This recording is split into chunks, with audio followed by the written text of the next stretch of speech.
Okay, hello boys and girls, good morning. You gonna say hello, Poppy? Hello. We're really missing you all, but we're so close to being back together so soon. Listen, boys and girls, before we start our story this morning, I just want you to imagine something that we've got a couple of birthdays coming up in our house, don't we? Yeah, whose birthday's coming up soon? Me, And then, Connie. oh yeah, so we've got two birthdays coming up in the next few weeks. So imagine it's your birthday, boys and girls. How are you feeling? How are you feeling about yours? Happy. Happy? Are you excited? Yeah. And what do you want the weather to be like on your birthday? Stunning. Sunny, so we're hoping for lots of sunshine like it is today outside, nice and sunny and warm. But imagine this, boys and girls, the morning of your birthday comes, you're so excited, you get up, you rip open your presents, and you look out the window, and uh-oh, it's raining. The rain is pouring down. Everything was perfect up until now. The birthday cake was ready, the birthday banners were up, the birthday balloons were up. There was the most mega bouncy castle in the garden, but all of a sudden, all of those plans now look like they're not going to work because it is absolutely pouring outside. Now would be a good time for some superpowers, wouldn't it? You like some superpowers to be able to change the weather? But unfortunately, boys and girls, we can't do that. Sure, we can't.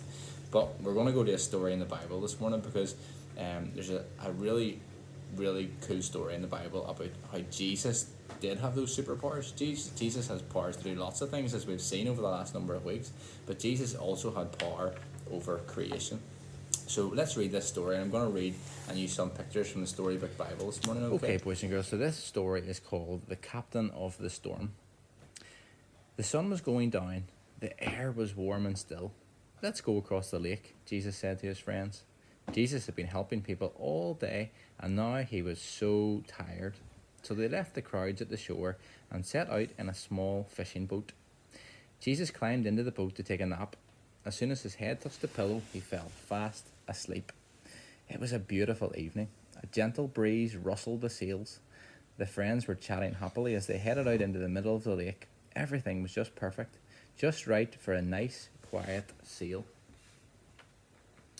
They were only about halfway across when, out of nowhere, whirling winds swept across the lake, fierce and strong like a hurricane. A blinding flash of lightning lit up the sky. Thunder roared right overhead. The storm blew the water into towering waves that hurled the little boat up, up, up, then sent it hurtling crashing back, down, down, down, down. The fishing boat was blown and buffeted and tossed and turned back and forth and up and down and left and right and round and round. And in the middle of the storm, Jesus was sleeping. Now, Jesus' friends had been fishermen all of their lives, but in all their years fishing on this lake, they had never once seen a storm like this one. No matter how hard they struggled with their ropes and sails, they couldn't control their boat. This storm was too big for them. But the storm wasn't too big for Jesus. Help, they screamed. Wake up, quick, Jesus. Jesus opened his eyes. Rescue us, save us, they shrieked. Don't you care?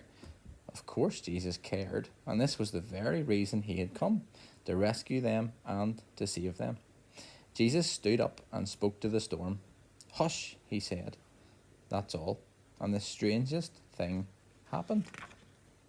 The wind and the waves recognized Jesus' voice. They had heard it before, of course. It was the same voice that made them in the very beginning. They listened to Jesus and they did what he said. Immediately the wind stopped, the water calmed down, it glittered innocently in the moonlight and lapped quietly against the side of the boat as if nothing had happened. The little boat bobbed gently up and down. There was a deep stillness and a great quiet all around. Then Jesus turned to his wind-torn friends. Why were you scared? He asked. Did you forget who I am? Did you believe your fears instead of me? Jesus' friends were quiet as the wind and the waves, and into their hearts came a different kind of storm. What kind of man is this? They asked themselves anxiously. Even the winds and the waves obey him, they said, because they didn't understand. They didn't realize yet that Jesus was the Son of God. Jesus' friends had been so afraid. They had only seen the big waves. They had forgotten that if Jesus was with them, then they had nothing to be afraid of, no matter how small their boat or how big the storm. Boys and girls, the Bible's full of amazing stories of how powerful Jesus really was. And there's another story in the Bible, again, where the disciples went out onto the Sea of Galilee in their boat. And again, another big, huge storm hit them. And Jesus wasn't with them in the boat on this occasion, but Jesus did appear to them. And Jesus did this in the most unbelievable way. The disciples were petrified by this storm again. This was a storm that was way too powerful for them. And the wind and the waves were crashing against their boat. And they looked out the side of the boat, and all of a sudden they could see something on the horizon. They could see something or someone walking towards them. And they didn't know who it was. But when they looked closer, and as the person got closer and closer, they realized that it was Jesus. Jesus was walking on the water. Jesus had power over the storms, over the wind, the waves. He had power over all of the things that he had made right at the very beginning, over the water. He could walk in the water. I'm pretty sure, boys and girls, if I tried to walk in the water, that definitely wouldn't happen. It just sunk right, I would sink right to the bottom. And Jesus again went on in that story to show the disciples how powerful he really was. He told Peter, "Peter, get out of the boat and walk towards me." And Peter got out of the boat. He trusted in the fact that this was Jesus. And he walked towards Jesus, and he didn't sink. He was able to walk in the water. It was really incredible. Another story in the Bible, again, shows Jesus' power over his creation. And this was right back at the very start, whenever Jesus was getting to know his disciples.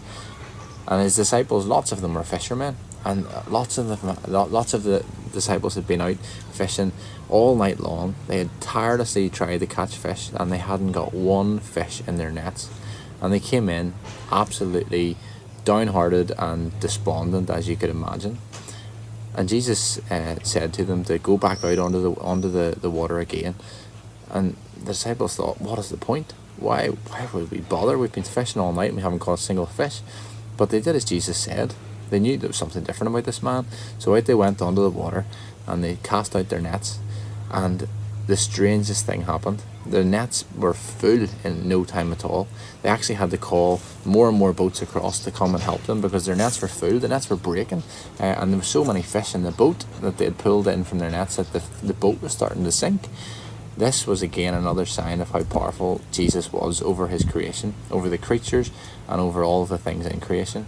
Boys and girls, this morning, as you look around, even if you're out in the garden, as I am at the minute, if you're out in your gardens, look around at all the amazing things around you. Remember that God created all of those things. God created us. God created the whole universe, the world that we live in. And that is just the most incredible fact, because that same God who made all of those things is the God who's right beside you and is with you every single day. The God who, when you close your eyes and you pray to God, he's the one who's listening to your prayers, and he knows every need that you have, boys and girls. Boys and girls, the Bible is full of amazing verses that point towards God being our creator and the creator of everything around us. And one of those verses is in Psalm 121, and it says, "I lift up my eyes to the hills. From where does my help come? My help comes from the Lord, who made heaven and earth." Listen, that's our story for this morning. I hope you have fun doing your wee activity worksheets, and I will see you all really soon. Bye-bye.